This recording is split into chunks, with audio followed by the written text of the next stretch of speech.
On va lire dans Luc, chapitre 17, versets 1 à 10. Jésus dit à ses disciples, « Il est impossible qu'il n'arrive pas des occasions de chute, mais malheur à celui par qui elles arrivent. Il serait plus avantageux pour lui qu'on lui mette au cou une pierre de moulin et qu'on le lance dans la mer, que s'il était une occasion de chute pour l'un de ses petits. Prenez garde à vous-même. Si ton frère a péché, reprends-le, et s'il se reprend, pardonne-lui. Et s'il pêche contre toi 7 fois dans un jour, et que 7 fois il revienne à toi en disant « Je me repens », tu lui pardonneras. Les apôtres dirent au Seigneur « Augmente-nous la foi ». Et le Seigneur dit « Si vous aviez de la foi comme un grain de moutarde, vous diriez à ce mûrier « Déracine-toi et plante-toi dans la mer », et il vous obéirait. Qui de vous, s'il a un serviteur qui laboure ou fait paître les troupeaux, lui dira, quand il revient des champs, « Viens tout de suite te mettre à table ». Ne lui dira-t-il pas, au contraire, « Prépare-moi le repas, mets-toi en tenue pour me servir, jusqu'à ce que j'aie mangé et bu. Après cela, toi, tu mangeras et boiras. » Aura-t-il de la reconnaissance envers ce serviteur parce qu'il a fait ce qu'il était ordonné? Vous, de même, quand vous avez fait tout ce qui vous a été ordonné, dites « Nous sommes des serviteurs inutiles, nous avons fait ce que nous devions faire. » Dire que certains un jour sauront plus du tout qui c'est. Moi, je sais qui c'est. Donc, c'est Aimé Jacquet, c'est l'ancien entraîneur de l'équipe de France qui a gagné pour la première fois la Coupe du Monde de foot. Et outre certains discours qu'on a enregistrés et qu'il a dit à l'équipe de France vainqueur dans les vestiaires, qu'on comprenait à peu près pas. On comprend pas ce qu'il dit à ces jours, mais visiblement ça a marché. Il y a une phrase célèbre de lui lorsqu'il a été interviewé après la victoire le 12 juin 1998, autour de 23 heures. Après avoir été vilipendé, accusé, moqué, méprisé par les journalistes, on leur dit alors maintenant qu'est-ce que vous allez leur dire? Et puis Aimé Jacquet qui dit « Je ne leur pardonnerai jamais. Jamais. » Ça, c'est la phrase la plus connue d'Aimé Jacquet. Alors, on est probablement mal à l'aise par rapport à cette phrase-là, mais pensons à nos sphères diverses, et pas que le sport. Pensons à nos sphères diverses de vie, d'activité, de défis, de situations, quand on a été offensé, quand on a péché contre nous. Je veux dire, vraiment, objectivement, gravement. D'accord? Quelque chose qui blesse vraiment. Est-ce qu'on n'est pas tenté de dire, comme Aimé Jacquet, je leur pardonnerai jamais, ou en tout cas de se dire, évidemment on ne le dit pas publiquement, au moins de comprendre un peu ce désir de peine éternelle. Je me suis toujours dit, c'est ironique parce que son prénom c'est Aimé, il ne pardonne jamais. La semaine dernière, on a vu cette cible-là qu'on a appliquée ensemble, à laquelle on a réfléchi sur la gestion de notre argent et sur quel impact notre argent il a. Est-ce qu'au cœur de la cible de notre budget, on a des choses vitales ou est-ce qu'on est plutôt en train de consacrer toute une partie de notre argent dans le ridicule? Chacun devait se poser la question pour lui-même. Je nous pose la question là, mais concernant Dieu, cette fois, à votre avis, pour Dieu, le pardon, il est situé où dans la cible? C'est important comment pour Dieu, le pardon? C'est vital, le pardon pour Dieu, dans le sens où si nous sommes comme le dit Luc, depuis le début de son évangile, lorsque Jésus ouvre pour la première fois le rouleau du livre dans la Bible, il dit « L'Esprit de Dieu est sur moi pour annoncer une année de grâce ». Nous sommes dans la période de grâce de Dieu.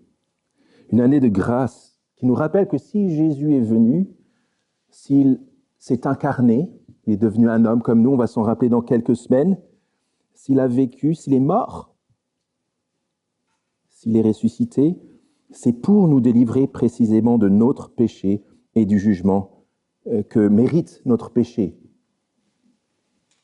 C'est pour nous accueillir dans son royaume de grâce. le banquet éternel de Dieu. C'est à cela qu'on mesure que pour Dieu, le pardon, c'est vital au point qu'il a donné son Fils unique pour que nous soyons pardonnés. Et dans le contexte, il y a des gens qui écoutent et des gens qui n'écoutent pas. Et on finit là notre petite série de quelques dimanches autour de l'évangile de Luc. Et si vous regardez un peu en retrait, regardez le chapitre 13, par exemple, pardon, 14 à la fin.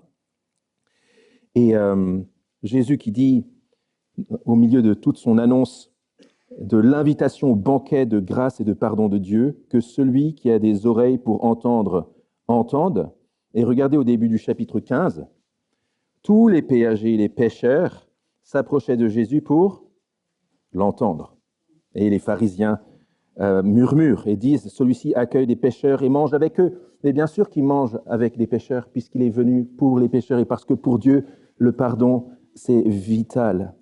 C'est la vie, le pardon de Dieu.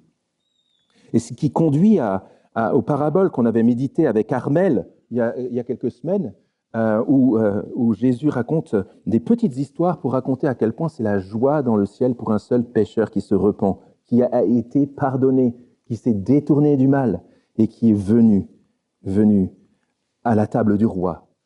Et pour résumer, pour parler du pardon et de la centralité du pardon, nous sommes comme des mendiants à la table d'un roi. En place d'honneur, il nous a fait cet honneur-là. Quelle grâce! Quelle grâce! On voit cela, l'amour véritable de Dieu. Mais en attendant, je vous vois venir, en tout cas j'espère que vous vous dites ça à un moment donné, si vous pensez à vos situations, à vos relations, si on réfléchit honnêtement. On ne s'est pas choisi, on est encore infecté par le péché, on fait encore le mal, on subit le mal, et la question qu'il faut qu'on se pose, c'est comment traiter le péché quand on forme ensemble la communauté des hommes et des femmes pardonnés? Comment on fait ça? Et par l'enseignement que Jésus donne dans ce texte-là, il lève un pan du voile sur à quoi ressemble une journée normale dans la vie d'un disciple. Vous avez vu qu'il est question d'une journée au niveau du pardon, au verset 4, une journée de travail aussi, un peu plus loin dans le texte. Loin d'être un assemblement éclectique, ce texte-là, que Luc, comme il le dit à son premier lecteur, au premier verset de son évangile, il a rassemblé ces choses avec attention pour qu'on les lise ensemble. Ces choses-là nous aident à réfléchir sur une journée normale dans la vie du disciple. Alors, j'ai failli donner ce plan-là pour ce texte-là. Je ne sais pas si vous regardez un peu le texte. Regardez le texte et puis essayez peut-être de voir pourquoi j'aurais jugé intéressant d'avoir ce plan. 0%, 1%, 100%. Peut-être même que si on oublie plein de trucs pour aujourd'hui et qu'on se rappelle de ces 3 pourcentages, ça pourrait être pas mal. 0% de tolérance du péché, 1% suffise de foi, dans le cadre de 100% de grâce reçue et de grâce vécue. On essaie d'être un peu explicite quand même. Il s'agit de lutter sans merci contre le péché en n'ayant que la foi comme ressource, même 1%. Et ça, c'est juste normal pour un disciple de Jésus. C'est pas extraordinaire. Jésus nous invite à attirer notre attention sur l'importance de lutter sans merci contre le péché. Je reprends ma cible. Peut-être que vous l'attendiez. Pour nous, pour vous, pour moi,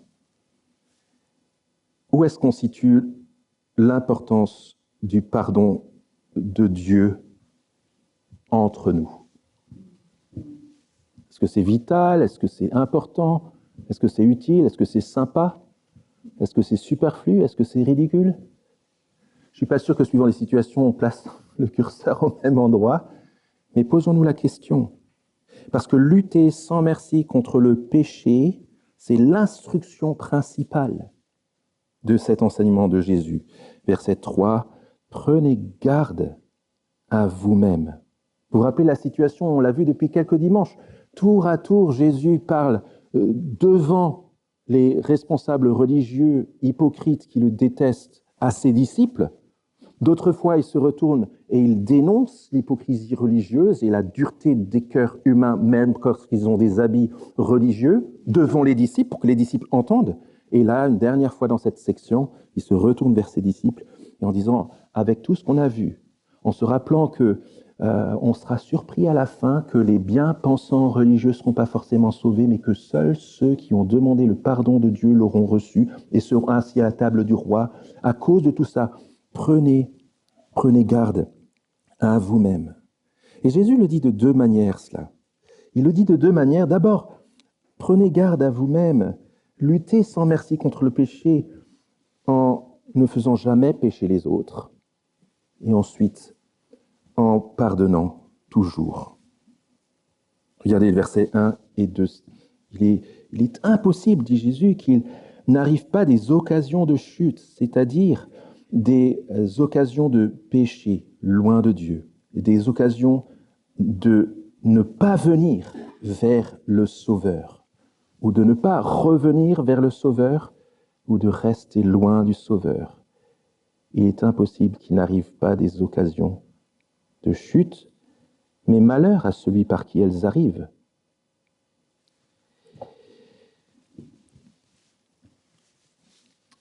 C'est un texte qui est particulièrement sans compromis concernant le mal et le péché. Et d'abord, par rapport à la chute qu'on peut occasionner, qu'on peut voir être occasionnée par rapport aux autres. Vous savez, ça c'est un des meilleurs enseignements qui nous permet de dire à ceux qui disent « Ah, mais tu crois que tu as l'assurance du pardon, ça veut dire que tu peux faire ce que tu veux, puisque tu as la grâce assurée, donc tu peux faire ce que tu veux avec le péché. De toute façon, tu sais que tu seras pardonné. » C'est un des textes clés qui nous montre que ce n'est pas du tout la conséquence lorsqu'on a bien compris le pardon de Dieu. Lorsqu'on a bien compris le pardon de Dieu, alors on lutte sans merci contre le péché. Le pardon de Dieu n'est pas un blanc-seing pour faire ce que je veux. Il est inévitable, impossible qu'il n'arrive pas des occasions de chute, de péché, de faire pécher, de ne pas venir vers le sauveur du péché. Mais malheur à celui par qui elles arrivent. De qui on parle ici ?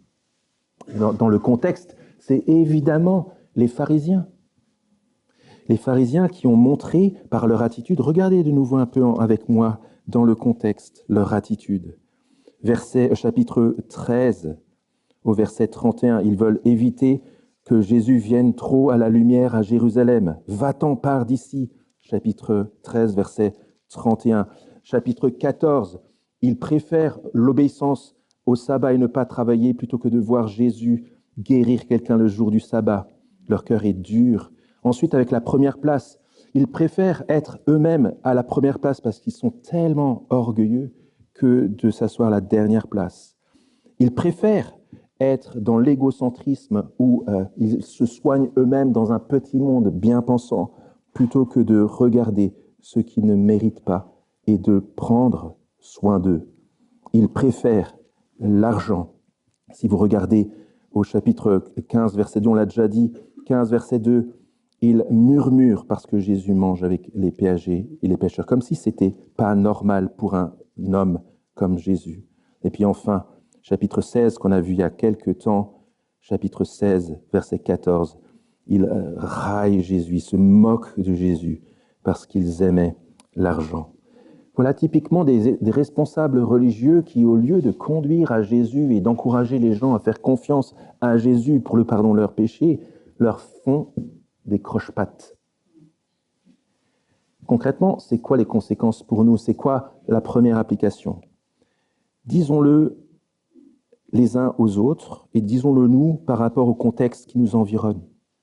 Il n'y a plus de pharisiens aujourd'hui, mais il y a bien du monde qui nous empêche de nous approcher de Jésus, soit en diminuant la gravité du péché, soit en méprisant les enjeux vitaux, en niant l'existence de l'enfer et du paradis, en méprisant Jésus ou alors tout simplement en relativisant sa personne, son œuvre. Ça, c'est des croche-pattes. Ça, c'est des occasions de chute. Ça, c'est des attitudes qui, au lieu d'encourager les gens à venir à Jésus, empêchent les gens de venir à Jésus. Malheur à celui par qui arrivent ces occasions. Mais nous, en arrière-plan, en tant que disciples, on écoute cet avertissement. Et puis on se dit, nous aussi, on est parfois exposés à cette terrible réalité que, au lieu de glorifier le Seigneur que nous suivons, nous ne faisons que porter un mauvais témoignage à sa personne. Peut-être parmi nous, il y a des personnes qui ne se diraient pas chrétiens, ou autour de nous, il y en a beaucoup, et qui manifestent une colère par rapport à l'attitude de quelqu'un qui se dirait chrétien, mais qui ne manifeste pas concrètement des fruits et des attitudes dignes du Christ. Alors si vous êtes fâché par l'attitude de chrétiens qui font chuter, qui font se poser des questions concernant Dieu, eh bien Dieu est encore plus fâché que vous. C'est un avertissement indirect, mais un avertissement aussi pour nous, si celui que nous appelons notre Sauveur et Seigneur est discrédité par notre vie, nos paroles, parce que nous faisons de son salut, soit parce qu'on est laxiste et puis qu'on tolère après tout certains péchés, soit parce qu'on est légaliste et qu'on fait croire que Jésus c'est une question de loi à obéir, soit parce qu'on manipule les gens, qu'on les oppresse, soit parce qu'on se met à la première place, à la place de Jésus. Verset 2, il serait plus avantageux pour celui qui occasionne une occasion de chute, qu'on lui mette au cou une pierre de moulin et qu'on le lance dans la mer. Que s'il était une occasion de chute pour l'un de ces petits. Ces petits ici, ce n'est pas les enfants, c'est simplement une expression que Jésus utilise pour parler avec amour des hommes et des femmes qui le suivent. Prenez garde à vous-même. Ne soyons pas, ne faisons jamais pécher les autres. N'éloignons pas les gens de Jésus. Mais cet avertissement de Jésus, je pense que c'est d'abord pour nous rassurer. C'est comme si Jésus disait, s'il y a des personnes qui, sous des atours religieux, qui, en dehors dans la société, font des croche-pattes aux gens pour dire c'est ok la vie, Jésus c'est pas si important, Dieu s'en chargera. Dieu les jugera parce qu'ils ont méprisé quelque chose qui était si vital, tellement au centre de la cible. Prenez garde à vous-même. Et puis on aborde quelque chose alors qui nous concerne vraiment beaucoup plus directement, je dirais. Lutter sans merci contre le péché, c'est aussi savoir toujours pardonner. Toujours pardonner. Verset 3. Prenez garde à vous-même, dit Jésus. Si ton frère a péché, reprends-le. Et s'il se repent, pardonne-lui. Et s'il pêche contre toi 7 fois dans un jour, et que 7 fois il revienne à toi en disant « Je me repens », tu lui pardonneras. Vous voyez, l'insistance ici de Jésus, c'est d'abord sur l'insistance de l'accueil de la personne qui a péché. C'est ça le focus de Jésus dans ce texte. Et évidemment, ça veut dire que nous devrions avoir tous un cœur repentant, prêt à se détourner du mal, surtout quand il vient à la lumière, prêt à se repentir, prêt à revenir au Dieu du pardon pour être pardonné et changer de comportement. Mais la première chose ici, puisqu'on parle d'un banquet, d'être invité dans un banquet, en voyant le roi sauveur manger dans un banquet avec des pécheurs, l'invitation principale, c'est l'accueil du pécheur. Et cet accueil se fait par le pardon, 7 fois le jour. Toc, toc, toc. Oui, vraiment, je te demande pardon. Pardon pour ce que je t'ai fait. Oui, je te pardonne. Stroum. Toc, toc, toc. Oui, vraiment, j'ai de nouveau péché contre toi. Je t'ai fait le mal. Je t'ai fait pleurer. Je te demande pardon. Ok, je te pardonne. Slam. Toc, toc, toc. Vous voyez? Vraiment, j'ai de nouveaux péchés contre toi. Et je te demande pardon. Et c'est le même jour, mais une fois de plus, j'ai péché contre toi. Oui, je te pardonne. Toc, toc, je ne veux pas les faire les 7 fois. Et vous voyez bien que Jésus te dit, n'est pas en train de te dire, tu sors ta calculatrice, et au bout de 7 fois, bam, ça y est, tu peux lui mettre la porte dans la figure. Vous voyez que c'est un enseignement rhétorique pour dire qu'on ne calcule pas. On l'a prié dans le Notre Père. Pardonne-nous nos offenses, comme nous pardonnons aussi à ceux qui nous ont offensés. Le pardon reçu de Dieu, c'est le cœur de la cible de Dieu, c'est la raison pour laquelle son Fils Jésus-Christ est venu. Le pardon vécu entre nous, c'est le cœur de notre cible, alors que parfois, il n'est pas au cœur de notre cible. On voit des choses les plus importantes que cela, alors que ça, c'est le cœur. Quel contraste incroyable avec ce que propose le monde en présence du péché. Je pensais évidemment au mouvement MeToo qui souligne et qui met en lumière des péchés, des abus, souvent de la part, le plus souvent de la part d'hommes vis-à-vis de femmes, et qui sont dénoncés, mais dénoncés à la manière du lynchage du Far West, dénoncés de manière à ne jamais offrir de rémission. On lynche publiquement quelqu'un sans forme de procès et on le laisse nu au milieu de la foule. C'est un contraste énorme par rapport à ce que Jésus dit ici.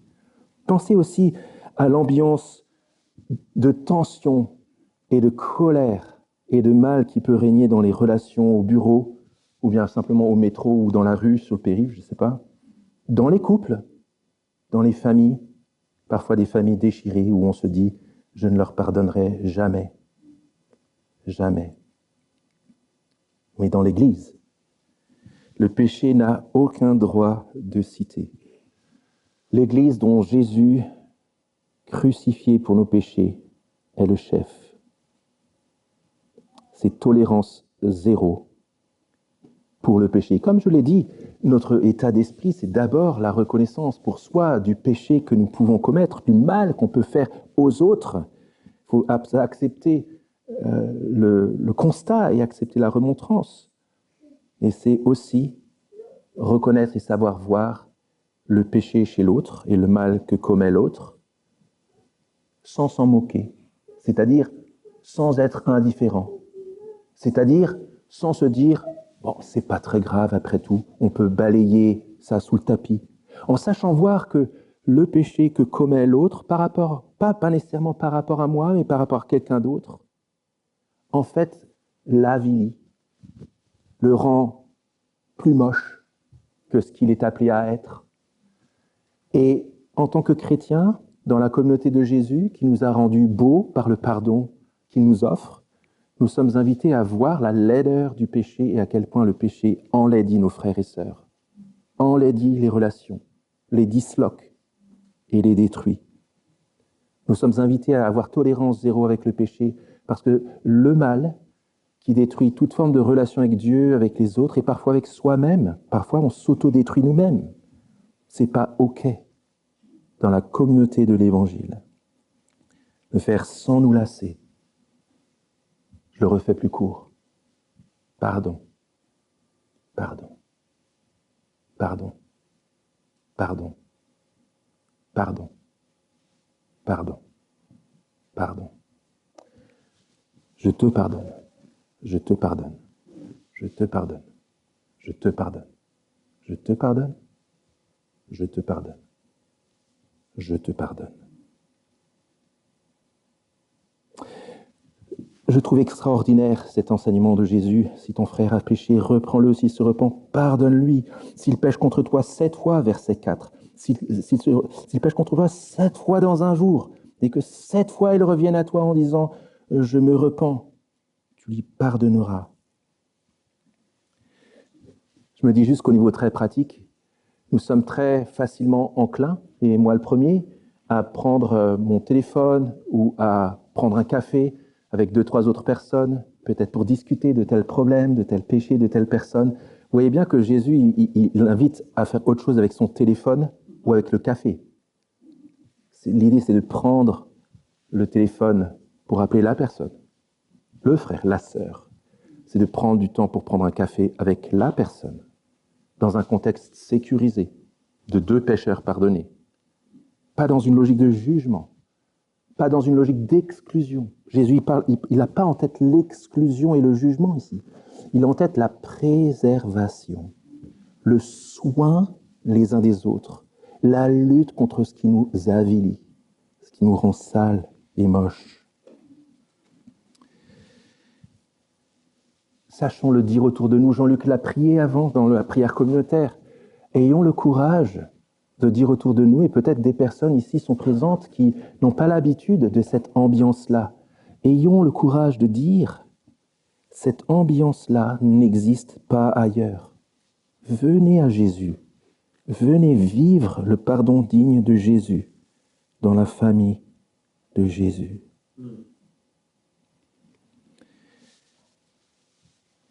C'est marrant parce que je vois des petits nuages au-dessus de chaque tête où il y a des situations vraiment pénibles qui apparaissent, où c'est tellement difficile dans telle situation avec telle personne. Ça fait X fois, il se moque du monde, elle me méprise. C'est quoi votre réaction ? En tout cas, on a celle dans le texte des apôtres. Verset 5. Sans transition. En entendant ça, les apôtres disent « Augmente-nous la foi ». Évidemment. Évidemment. Parce qu'en face du défi du pardon vécu, lorsque vraiment on nous a fait mal, lorsque vraiment c'est difficile de pardonner, lorsqu'on a été blessé profondément et durablement, est-ce que c'est facile de pardonner comme Jésus le dit ? La réponse, c'est non.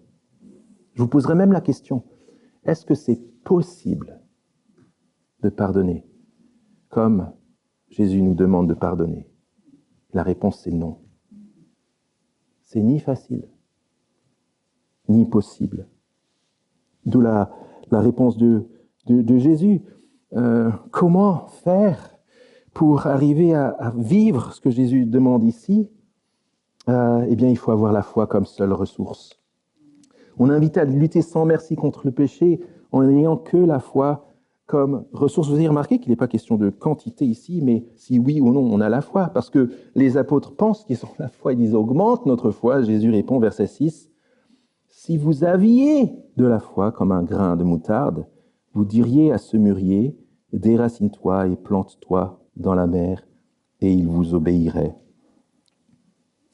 Alors les graines de moutarde, avant que vous arriviez, j'ai mis une graine de moutarde devant chaque chaise. Vous pouvez regarder. Non, vous verrez rien en fait, parce que je l'ai pas fait. Mais que si je l'avais fait, vous verriez pas. Pourquoi ? Parce que c'est tellement petit. On a eu l'occasion d'y réfléchir dans Marc 4 ensemble il y a quelques semaines. Si vous aviez de la foi aussi petite qu'une graine de moutarde, vous pourriez dire à ce mûrier, le mûrier que Jésus a en tête là, le mot qu'il utilise, c'est un mûrier. On a retrouvé des écrits notamment de Pline l'Ancien, avant Jésus, qui disait que ce type de mûrier avait des racines tellement profondes qu'il n'était pas aisé de le déraciner.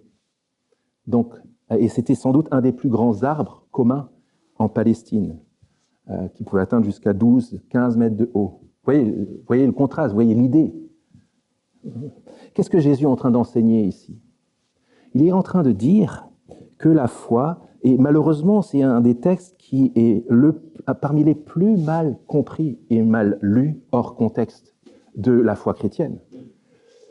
Là, il n'est pas question de nos propres capacités, vous avez remarqué. Il n'est pas question d'avoir une quantité de foi particulièrement grande. Il n'est pas question de montrer qu'on a plus la foi que d'autres. Il est question d'avoir une petite foi bien placée. Il est question de se rappeler que la foi, c'est précisément l'espérance que nous n'avons pas les ressources en nous-mêmes et que nous plaçons les ressources dans celui qui a la puissance. On pourrait prendre l'exemple. J'ai 2 exemples en tête pour illustrer ça. Qu'est-ce que c'est la foi dans ce contexte ? Évidemment, il ne s'agit pas là de déraciner un mûrier physiquement. De quoi Jésus parle? Ben, c'est comme si, en face d'un mûrier très difficile à déraciner, vous aviez un éléphant et une fourmi qui s'associent pour déraciner le mûrier. C'est bon? Et ils y vont. Et ça y est, ils ont réussi à déraciner le mûrier. Et la fourmi qui dit à l'éléphant, on a été fort, hein? On est fort, hein? Vraiment. Voilà. Ou c'est comme un autre exemple. C'est comme quand vous faites les bagages pour aller en vacances d'été, une valise super grande et super lourde.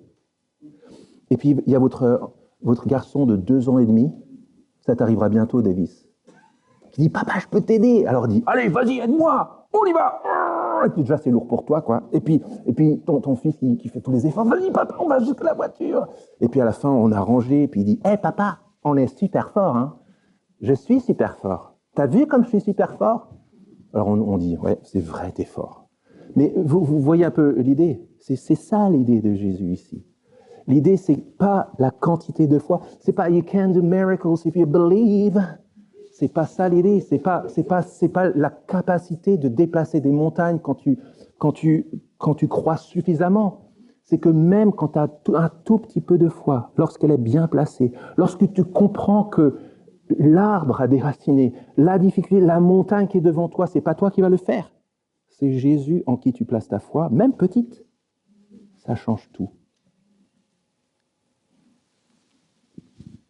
Ce mûrier indéracinable, si vous voulez reprendre l'illustration, Dieu l'a déraciné. Le mûrier indéracinable du péché, de notre révolte contre lui, du mal qu'on se fait les uns aux autres.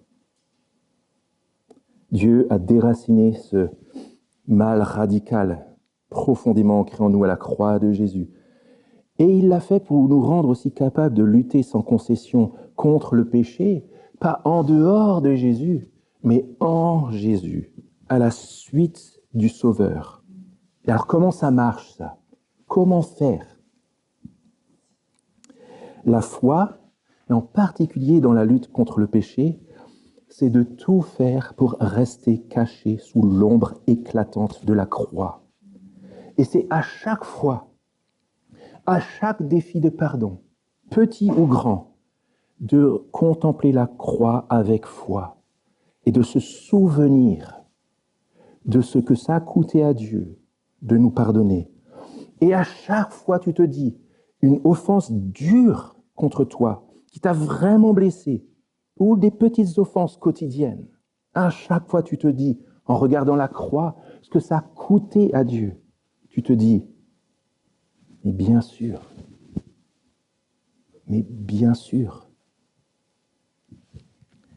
c'est à moi de le faire sur la base du pardon que Dieu m'a offert, mais ça ne peut pas venir de moi de réussir à le faire. Avoir la foi comme un grain de moutarde pour déraciner même les péchés les plus enracinés dans nos vies qui nous ont blessés d'une manière durable, parfois sur des années et des années, sans que jamais on ait eu l'occasion de régler ça, même ces péchés-là. Il est possible de les pardonner lorsque on laisse faire le Dieu du pardon qui nous a pardonné nos propres péchés et qui nous rend capables de pardonner. Ça ne peut pas venir de moi, même si c'est à moi de pardonner. 1%, il suffit d'1% de foi pour que ça marche, parce que c'est le Seigneur qui est puissant. Et ça nous conduit au dernier point, lutter sans merci contre le péché en n'ayant que la foi comme ressource, c'est juste normal pour un disciple de Jésus. On devrait même dire, et vous avez remarqué depuis le début, qu'il s'agit plutôt de dire, ou en même temps, chaque disciple est concerné, mais en même temps, c'est la vie communautaire qui est concernée. C'est juste normal de vivre le pardon et la lutte sans péché dans le cadre de la foi comme ressource, pour le peuple dont Dieu est le sauveur. Vous voyez l'insistance sur les frères, sur le vous. Lorsque vous avez servi le Maître, dites, il s'agit de le vivre en tant que communauté. Si Jésus raconte cette petite histoire à la fin, c'est pour aller pousser plus loin cette question des ressources qu'on utilise pour le pardon et du bénéfice ou de la fierté qu'on peut en retirer. Le gars qui travaille toute sa journée, puis qui revient et qui voit son maître, et au lieu de s'attabler avec son maître ou de mettre les 2 pieds sur la table, le maître qui lui dit, en fait, non, verset 8, prépare-moi le repas, mets-toi en tenue pour me servir jusqu'à ce que j'ai mangé et bu. Après cela, toi, tu mangeras et tu boiras. Aura-t-il de la reconnaissance envers ce serviteur parce qu'il a fait ce qui lui était ordonné? Alors peut-être que c'est un peu lointain l'image que Jésus utilise là du 1er siècle, mais on voit très bien ce qu'il est en train de dire. Comment est-ce qu'on pourrait l'illustrer? Je ne sais pas si tu es en compta ou expert comptable ou dans ce domaine-là, et puis que tu as commencé ta journée en faisant un tableau Excel. Et puis tu appelles ton patron, tu dis hey, ça y est, j'ai fait le tableau, c'est super. Et en fait, non, c'était juste normal que tu fasses ça. Et puis après, à un petit moment, tu remplis ton tableau, puis tu remplis les formules, et puis ça commence à faire même des graphiques, et puis tu appelles le patron, tu dis ouais, c'est super, hein, j'ai fait le tableau. En fait, non, c'est normal. C'est juste normal.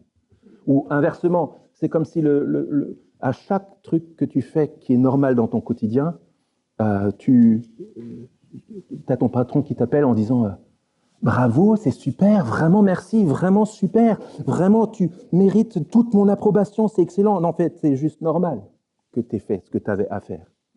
Et le point là, pour ce qui concerne le pardon, c'est la même chose. Ça fonctionne de la même manière dans le contexte. Vous savez, quand on a pardonné, je refais. Flamme. Toc, toc, toc. J'ai péché contre toi, je te demande pardon. Et puis toi, tu dis... Et puis tu pries, et puis tu dis... Ok, je te pardonne. Tu fermes la porte et tu dis... Seigneur, Seigneur, ça y est, t'as vu? J'ai pardonné. Super, non, c'est génial. Non, en fait, Jésus dit, c'est normal. C'est normal. Vous, de même, verset 10, quand vous avez fait tout ce qui vous avait été ordonné, dites, nous sommes des serviteurs inutiles. Nous avons fait ce que nous devions faire. Le mot inutile ici, c'est pas du style, t'as pas de valeur. Hein. Ça veut juste dire, tu rajoutes rien à ce que tu as déjà entièrement. C'est comme si tu avais une montagne immense de petits pois que tu aurais reçus, puis toi tu rajoutes un petit pois à la montagne immense et tu penses que ça va changer la donne. En fait, ça ne change pas la montagne, elle est déjà là. Tu as déjà reçu cette montagne immense et le petit pois que tu as rajouté contribue, mais pas tellement, à l'ensemble. Ça ne rajoute rien à la valeur de ce qu'on a reçu. Lorsque, bien sûr, nous servons le Seigneur d'une manière générale, nous sommes invités à ne pas nous faire valoir, parce que le plus nous avançons avec le Seigneur, le plus nous mesurons que, comme le dit Paul, qu'as-tu que tu n'aies reçu? Et si tu te glorifies, pourquoi te glorifies-tu? Comme si tu ne l'avais pas reçu. Mais vous voyez que dans le contexte immédiat ici, il est question du pardon. Nous sommes invités à être sans merci pour le pardon, pour le péché. Nous sommes invités à faire fonctionner la foi dans le Seigneur qui s'est donné pour que nous soyons pardonnés, pour avoir la force de pardonner à notre tour. Et ça, c'est juste normal. C'est pas extraordinaire. C'est une journée normale dans la vie d'un disciple. Et c'est le meilleur antidote contre, et puis on peut regarder le contexte, contre l'égocentrisme, contre l'orgueil, contre l'auto-justification, contre le poison mortel des pharisiens, contre les occasions de chute qu'on regarderait peut-être à la légère, contre la prétention de penser que le péché, dans ses racines ou dans ses conséquences, je peux le gérer tout seul comme un grand. Non, c'est 100% de grâce. Nous sommes serviteurs inutiles, nous avons fait ce que nous devions faire. C'est une journée normale dans la vie d'un disciple. C'est dans notre ADN maintenant. Il s'agit de le vivre. On a commencé avec Aimé Jacquet, on finit avec Corrie ten Boom. Pareil, peut-être que plein de personnes ne savent pas qui c'est. C'est une femme hollandaise qui, avec sa sœur, pendant la guerre, a accueilli, caché des Juifs et a été internée. Sa sœur est morte en déportation. Elle a survécu après une situation atroce de détention. Et elle a, au bout de quelques temps après-guerre, quelques années après, elle a croisé celui qu'elle a reconnu comme leur gardien du camp de concentration, comme leur tortionnaire. Cet homme la reconnaît, vient vers elle et lui dit « Je te demande pardon ». Facile ou difficile? C'est un peu plus difficile que des mauvais articles sur ta prestation d'entraîneur de l'équipe de France de foot. Voilà ce que Corrie ten Boom dit. J'ai prié, Seigneur, je ne peux pas lui pardonner. C'est trop dur. Donne-moi ton pardon. Alors, les yeux fixés sur la croix, je lui ai dit, je te pardonne, frère, de tout mon cœur. Ou est-ce que Corrie ten Boom a fait, c'est que tout en reconnaissant que ce pardon avait été extrêmement difficile et qu'il a eu des conséquences dramatiques sur sa vie, sur sa famille, sur le monde. Elle a pardonné à cet homme en soulignant que ça avait été un acte conscient et pas une émotion spontanée, une décision délibérée de pardonner. Le pardon, les amis, c'est un acte délibéré, conscient, intentionnel et volontaire. C'est être sur les traces du Sauveur. Je vous invite à prier. Et peut-être que je veux juste laisser un temps de silence où on peut penser peut-être à des situations dans lesquelles on voudrait demander au Seigneur, comme cette femme extraordinaire, de nous aider à pardonner comme lui nous a pardonné. Peut-être que c'est des situations récurrentes dans notre quotidien, nos amitiés, dans l'Église, dans nos couples ou nos familles. Prions silencieusement.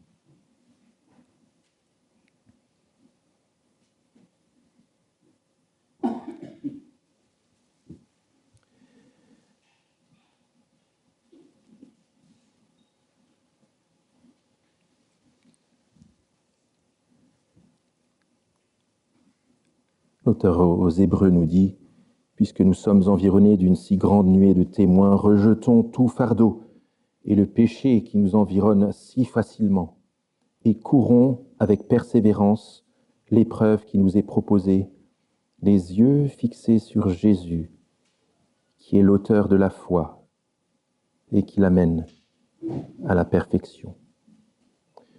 Notre Dieu, notre Père, tu entends nos prières, tu vois nos situations, tu connais nos blessures, mais tu sais aussi nos résistances. Tu sais toutes les fois où nous avons essayé de reposer sur nos propres forces, de déraciner l'arbre comme la fourmi aurait voulu le faire. Et nous voulons te demander de venir à notre aide. Nous mesurons, Seigneur, que au quotidien, tu es notre Sauveur. Et être à la suite du Sauveur, c'est être dans tes pas, caché derrière toi, caché en toi. Nous voulons te demander, Seigneur, que tu nous aides chacun à grandir dans notre foi en toi et dans notre obéissance au pardon quotidien. Non pas comme un effort surhumain, mais quelque chose qui devient de plus en plus naturel pour nous, d'habituel, de typique de toi. Nous te prions pour ceux et celles qui parmi nous vivent des moments particulièrement difficiles pour ce qui concerne la blessure et le pardon. Nous te prions que tu les accompagnes. Nous te prions que nous soyons une communauté où nous nous aidons les uns les autres. Nous nous protégeons les uns les autres. Où nous soutenons les uns les autres pour vivre le pardon au quotidien, quelles que soient les circonstances. Viens à notre secours, toi notre Sauveur. Amen.